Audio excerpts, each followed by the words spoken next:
Fazem ameaças e pegam R$280.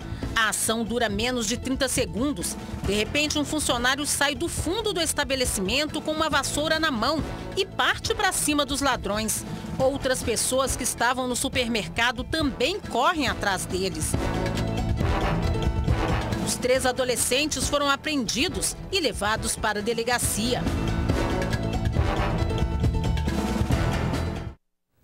Por essa eles não esperavam, né? Gente, em plena campanha para reduzirmos as mortes no trânsito em Minas, com evento em praça nesse domingo, foi registrada mais uma tragédia cometida pela irresponsabilidade e negligência para com a vida. Um lavador de carros bêbado sem carteira resolveu dar uma volta em um veículo e matou atropelado uma menina de 4 anos que estava na calçada. Foi no bairro Alto Vera Cruz, em BH, e a mãe da garotinha também foi atingida. A batida foi tão forte que quebrou a parede da casa. O carro ficou destruído. Camila Franciele Barroso, de 4 anos, foi atingida na calçada e morreu no local. A mãe, Amanda Barroso, de 20 anos, que tentou salvar a filha, foi atingida na perna e foi levada com vida para o Hospital João 23. Pedindo a mãe dela, falando com a mãe dela. Ô mamãe, na hora que ela falou mamãe, a mãe dela caiu no chão, com o joelho dela quebrado. Ela estava mexendo, ela virou o bracinho em cima da cara dela. Na hora que ela pôs o bracinho em cima da cara, morreu. Parentes das vítimas passaram mal. Elas foram amparadas por amigos. O atropelamento revoltou os vizinhos. Matou uma filha e atingiu a mãe, sem explicação. A gente se sente como se fosse da família da gente. Que a mãe dela a gente conhece aí, vê e toda vez que vem aqui no bairro aqui. Então a gente fica muito abalada com isso. Antes de atropelar mãe e filha, o motorista do carro bateu em outros veículos que estavam parados na rua. De acordo com testemunhas, após o acidente, o motorista do carro tentou fugir do local, mas acabou rendido pelos vizinhos. Ele só falou que estava transitando ali, tentou desviar de uma pessoa, pegou numa Kombi que estava estacionada ali e aconteceu esse fato. Chegou só para o Brafon, deu 0,51 e que constitui crime de trânsito, né? Ele também não possui habilitação? Não, ele é inabilitado. Ailton Santos Nascimento, de 50 anos, assumiu que fez o uso de bebida alcoólica e afirmou ainda que o veículo era de um cliente que deixou o carro para lavar. Ele disse estar arrependido. Eu peguei o carro dele, ele me pagou para me lavar o carro, só isso. Arrependo, porque aconteceu uma coisa com uma pessoa que eu vi nascer, eu criei lá, aconteceu. O motorista Ailton Santos Nascimento foi preso em flagrante, levado para o Ceresp da Gameleira, onde vai ficar até o julgamento ou até a justiça determinar o pagamento de fiança. O corpo de Camila Franciele de Andrade será enterrado nessa tarde, às 3 horas, no Cemitério da Saudade. E na noite desse domingo, um outro motorista bêbado também causou um acidente que matou uma pessoa e feriu outras 6 na Avenida Barão Homem de Melo, em Belo Horizonte. A caminhonete que ele dirigia atingiu 3 carros após invadir a contramão da avenida. Em um dos carros estava Mícia de Oliveira Cardoso, de 37 anos, que morreu no local. No sul de Minas, um bebê de 7 meses é que foi a vítima. Morreu num acidente na zona rural de Boa Esperança. A mãe que dirigia o veículo é inabilitada e a criança estava sendo transportada irregularmente, sem o uso da cadeirinha. Jennifer de Moraes, de apenas 7 meses, estava no colo do filho mais velho de Jéssica na hora do acidente. A mãe da criança ainda não acredita no que aconteceu. Eu virei muito a curva, abri muito ela, onde eu não consegui desvirar o volante. E ele travou bem na hora e desceu o barranco. Jéssica de Moraes estava passando por aqui, indo levar um filho na escola. Ela, nesta curva, acabou perdendo o controle do veículo. A gente pode acompanhar que ainda há o rastro no chão do pneu e acabou descendo por esse barranco, onde o carro tombou na parte de baixo. Jéssica estava com mais 3 filhos e a menor de 7 meses acabou falecendo a caminho do hospital. A neném, eu acho que saiu do carro e ficou prensada. A minha filha de 3 anos, a Yasmin, ela foi jogada fora do carro. E o meu menino de 6 anos, ele estava machucado e acordado. E foi ele que me ajudou a tirar a neném que estava prensada no carro. Esse lavrador mora próximo ao local do acidente e viu o desespero da família. Eu encontrei com o pai da menina no colo, pedindo socorro. Ela foi levada para o hospital com vida? Com vida. Eu estava pedindo socorro a 3 veículos que passou. Cortaram volta de mim Aí Deus abençoou que veio um sentido a Campo Belo e parou para me socorrer, porque ele viu a neném no estado que estava. Além da falta de cadeirinha, Jéssica Moraes não tinha carteira de habilitação. Ela foi levada à delegacia, ouvida e liberada. O veículo foi apreendido. O sentimento de pai fica assim, despedaçado. Fiz o possível e não consegui salvar minha filha. É muita tristeza. O passageiro de um carro registrou em vídeo um outro acidente que matou o motorista, amigo dele, na BR-259, perto de Colatina, no Espírito Santo. Veja as imagens, que impressionantes. As imagens foram feitas durante uma viagem para Vitória, no Espírito Santo. O rapaz que dirigia o carro resolveu pedir ao amigo para registrar as imprudências na estrada. Primeiro, uma moto ultrapassa pelo acostamento. Logo depois, uma batida acontece também durante uma ultrapassagem e o carro onde os dois jovens viajavam é atingido. O acidente foi na BR-259, perto de Colatina, na última sexta-feira. O motorista Douglas Santos Souza, de 21 anos, morreu no local e o amigo dele está no hospital em estado grave. Justo nesse domingo foi celebrado o Dia Mundial em homenagem às vítimas de trânsito. O dia foi também de conscientização de motoristas para a redução dessa mortalidade nas cidades e nas estradas. Veículos destruídos. O motorista deste carro era inabilitado e estava embriagado. Na batida em alta velocidade, tirou a própria vida e de uma passageira. Foi levando a realidade para bem perto das pessoas que o Detran buscou despertar a conscientização e diminuir a violência no trânsito. E a estratégia na nova casa da acidente de veículos é exatamente para podermos prevenir até mais do que reprimir, mas reprimir com qualidade. As vítimas de acidentes foram homenageadas com 1 minuto de silêncio. Flores foram deixadas no canteiro como símbolo de paz e lembrança. De acordo com o armazém de dados do Registro de Eventos de Defesa Social, de janeiro a agosto deste ano, foram registradas 66.044 ocorrências de acidente de trânsito com vítimas em Minas Gerais. 1.544 delas com pelo menos uma vítima fatal. Todos aqueles que trabalham estão unindo as forças para poder conquistar os resultados que são os esperados. A redução da mortalidade no trânsito, e esse resultado depende especificamente do incremento das ações de fiscalização. No evento também foram distribuídos materiais informativos. As crianças, como futuras motoristas, não ficaram de fora das ações. Elas aprenderam bem a lição. Lavínia fiscaliza a mãe direitinho. Se precisasse ali, você puxa a orelha dela? Aham. É? Como é que você fala com ela? A mãe olha pro trânsito. Fique atenta aí, né? Atenção e responsabilidade, né? A Corregedoria da Polícia Civil vai apurar o privilégio dado ao ex-delegado Geraldo Toledo, acusado de matar a namorada e já condenado por fraude, que está preso na casa de custódia da corporação na capital. Ele foi flagrado pela equipe de reportagem do Jornal da Alterosa durante uma saída sem autorização da Justiça. Essa denúncia já derrubou o diretor da casa de custódia do policial civil. A exoneração do diretor da Casa de Custódia, Acir Alves dos Santos, partiu da cúpula da Polícia Civil depois do flagrante feito com exclusividade pela TV Alterosa. Nas imagens, o ex-delegado Geraldo Toledo, que está preso, aparece circulando livremente por Belo Horizonte na companhia de 2 policiais civis. Só que, segundo o Tribunal de Justiça, ele não tem autorização para sair do presídio e nem para estudar. Geraldo Toledo frequenta um curso à distância de História nesta faculdade e esporadicamente vem até a instituição fazer provas. No dia em que foram feitas as imagens, o então diretor do presídio chegou a negar que ele frequentasse a faculdade e afirmou que ele tinha ido apenas a uma consulta com um dentista. Para este advogado, que faz parte da Comissão de Direitos Humanos da OAB de Minas Gerais, as imagens são suficientes para provar que houve algum tipo de privilégio para o ex-delegado.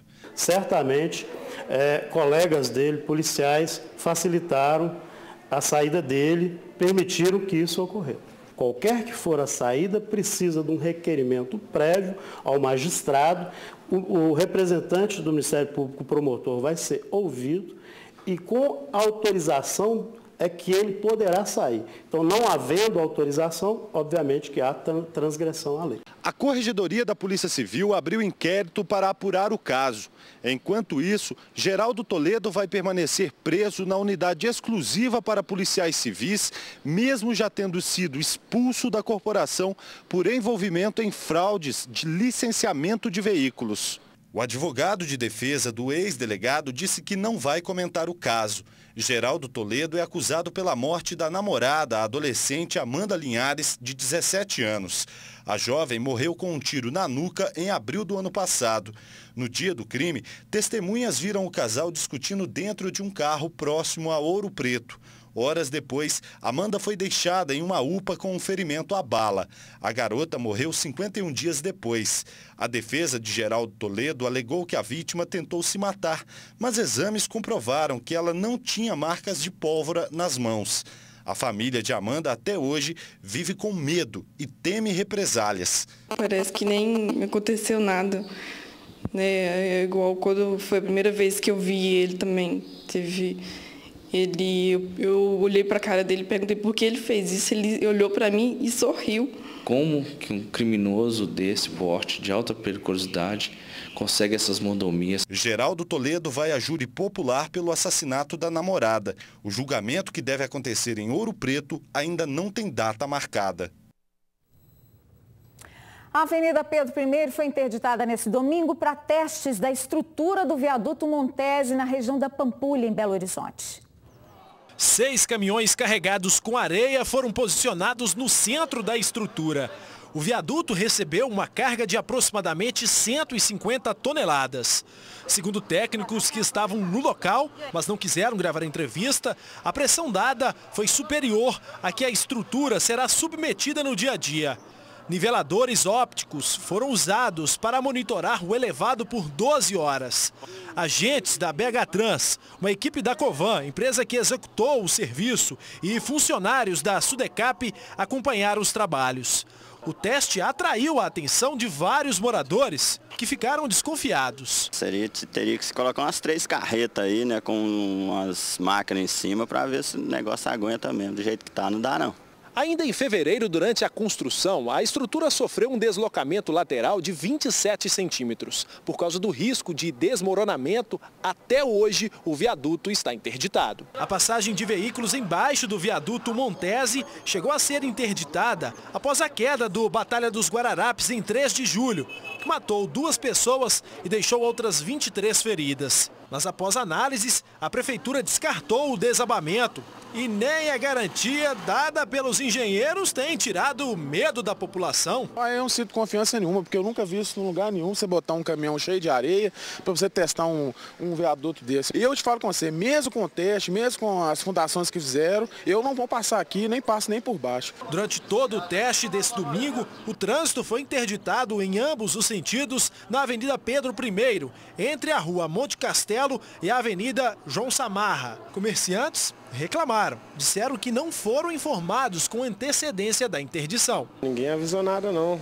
só fechou a avenida só e nós estamos aí sem trabalhar, só olhando o movimento a vazio. Se tivesse avisado, acho que meu patrão nem abriria a loja, que isso aí é prejuízo, gastar energia à toa, esse negócio assim.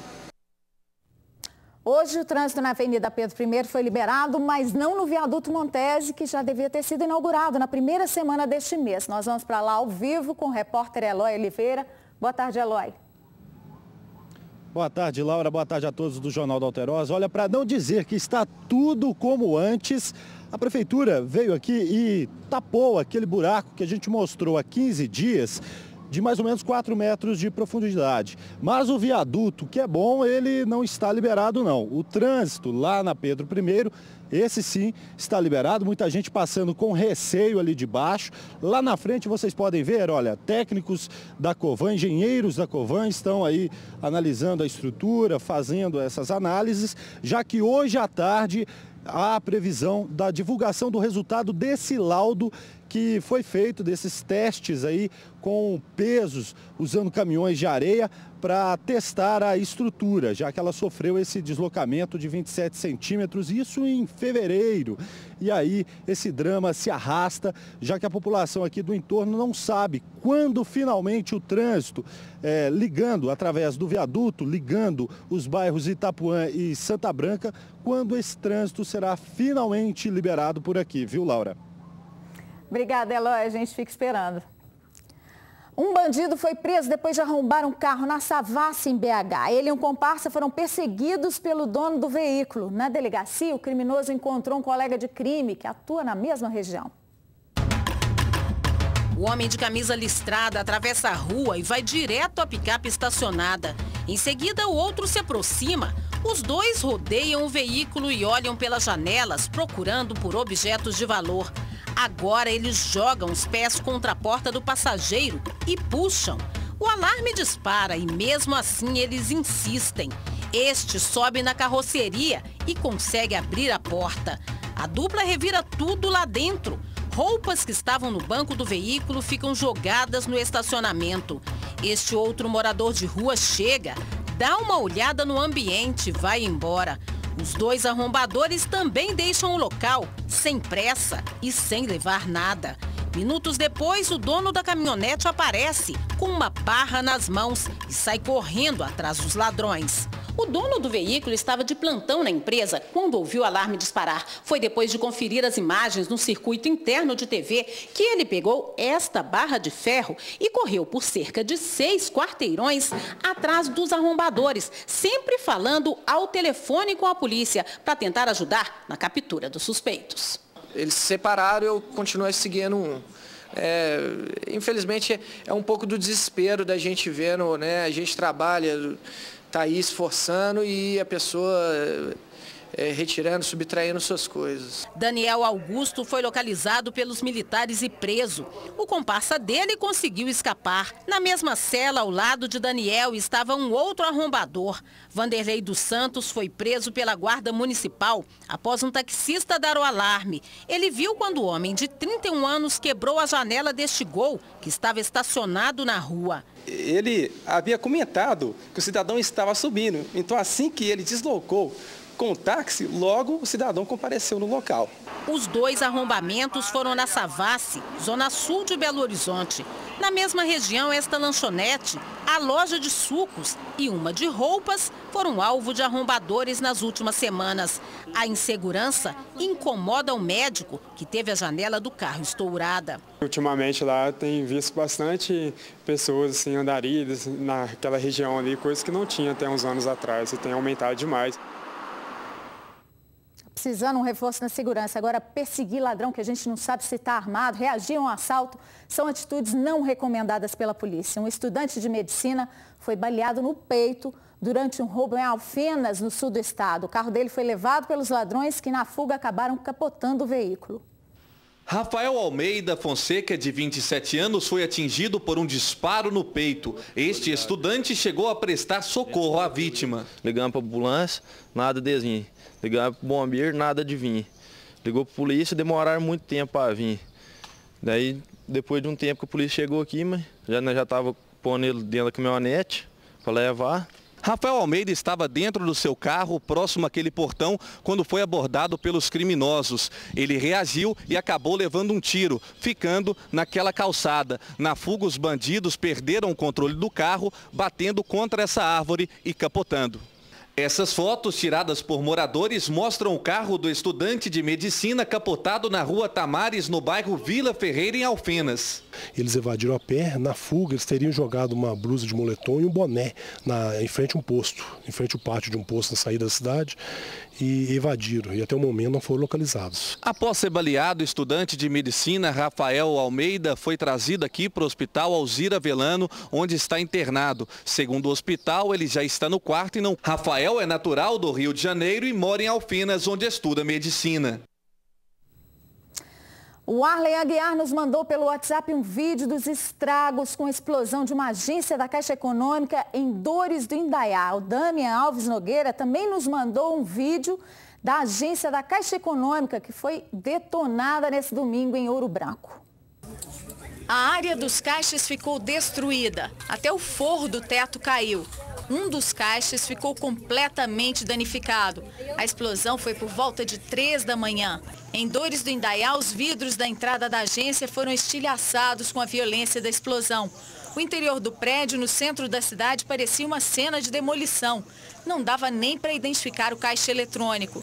Na fuga, os bandidos foram perseguidos, trocaram tiros com a polícia e 2 acabaram presos. Outros 2 conseguiram fugir. 88141360 é o nosso número do WhatsApp para você enviar imagens de flagrante, alguma denúncia, curiosidades. Se preferir, pode ligar para o Alô Alterosa no 3237-6085, DDD 31. A polícia prendeu 4 pessoas suspeitas de matar um homem que teve o corpo esquartejado com algumas partes queimadas e outras jogadas num rio em Conceição das Alagoas, no Triângulo. É o segundo caso de esquartejamento na cidade em menos de 2 meses. Uma testemunha levou a polícia até o local onde estavam os restos mortais da vítima. Tronco, pernas e braços foram encontrados carbonizados dentro de um móvel de madeira neste terreno, que fica na periferia de Conceição das Alagoas. Segundo os militares, o crime aconteceu de madrugada na casa onde a vítima morava. José Cláudio Ferreira da Silva, de 41 anos, foi espancado até a morte e em seguida teve o corpo esquartejado e queimado. 4 pessoas foram presas suspeitas de participação no assassinato. Wederson Alves de Brito, 37 anos, Alexandra Silva, de 34, Osvaldo Fernandes Nascimento, de 40 anos e Reinaldo José de Oliveira, de 28, que confessou o crime. De acordo com um dos autores, o que confessou, diz que foi uma dívida que teria com a vítima e que o mesmo não estavam pagando essa dívida em dia. Reinaldo disse para a polícia onde o grupo havia deixado as outras partes do corpo, que foram jogadas no rio Uberaba, ainda no município de Conceição das Alagoas. Uma equipe dos bombeiros foi chamada para resgatar as mãos e a cabeça da vítima. Este é o segundo crime de esquartejamento registrado na cidade em 2 meses. Em setembro, uma mulher de 65 anos foi presa depois de matar o marido e jogar partes do corpo dele dentro de uma cisterna. Estão faltando vigilância e manutenção de aparelhos de ginástica instalados em praças de Belo Horizonte. A reclamação é da Miliana Salvo, que nos mandou um vídeo. Estou aqui na Praça Cartunista em Fio, na Avenida Arthur Guimarães, bairro Santa Cruz, em frente ao posto Gentil Gomes. A gente está precisando que venha dar manutenção na praça, os aparelhos estão quebrados, está precisando de óleo. E tem um aparelho que está até no posto, arrancaram o aparelho, está até aqui o buraco, e não vem da manutenção, estamos precisando de uma resposta. Desde já agradeço. A gente te agradece pela participação. A Regional Noroeste informou que a gerência de manutenção vai fazer uma vistoria na praça ainda nesta semana. Essas peças estragadas serão consertadas. A Prefeitura está lamentando esse vandalismo com os equipamentos de ginástica. Mande as suas imagens pelo WhatsApp 88141360. Fale conosco pelo 32376085. Pode mandar mensagens pelo Twitter para @LauraLimaLL ou @Jornal Alterosa. A Receita Federal depositou hoje nas contas dos contribuintes o dinheiro do penúltimo lote de restituição do Imposto de Renda de 2014. A liberação pode ser confirmada no site receita.fazenda.gov.br, caso o valor não tenha sido creditado na conta informada na declaração. O contribuinte pode procurar também pessoalmente qualquer agência do Banco do Brasil ou ligar para a Central de Atendimento no telefone 4004-0001 nas capitais e 0800-729-0001 nas outras cidades. Começa hoje em Ouro Preto a comemoração pelos 200 anos de morte de Aleijadinho, um dos maiores artistas das Gerais, mestre do Barroco Mineiro. E o Portal UAI e o Jornal Estado de Minas fizeram um roteiro para você conhecer as principais obras de Antônio Francisco Lisboa. Mais de 200 peças sacras foram produzidas por Aleijadinho ou são atribuídas ao artista mineiro nascido em Ouro Preto. A riqueza deste acervo fez dele o mais importante arquiteto, entalhador e escultor de arte colonial do Brasil. Conhecer toda a obra do Aleijadinho em Minas tomaria um tempo enorme. Você precisaria visitar pelo menos 9 cidades e passar uns dias em algumas delas para admirar todos os trabalhos. É uma tarefa muito mais reservada aos estudiosos da arte. Por isso nós preparamos para você um roteiro que dura apenas um fim de semana, em que você vai visitar 4 cidades e terá ao final do passeio uma amostra bem representativa do que o mestre Aleijadinho nos deixou.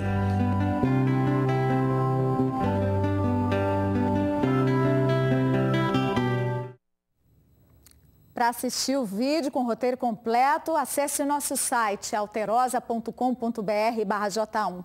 O Instituto do Patrimônio Histórico e Artístico Nacional, IFAM, fará palestras, oficinas e exposição em Ouro Preto a partir de hoje. Amanhã, que é a data de morte do artista, haverá um seminário Aleijadinho os próximos 100 anos, na matriz de Nossa Senhora de Antônio Dias, onde está enterrado o corpo de Antônio Francisco Lisboa. A gente fica por aqui, mas tem outras notícias logo mais 6h40 da noite. Uma boa tarde para você e até amanhã.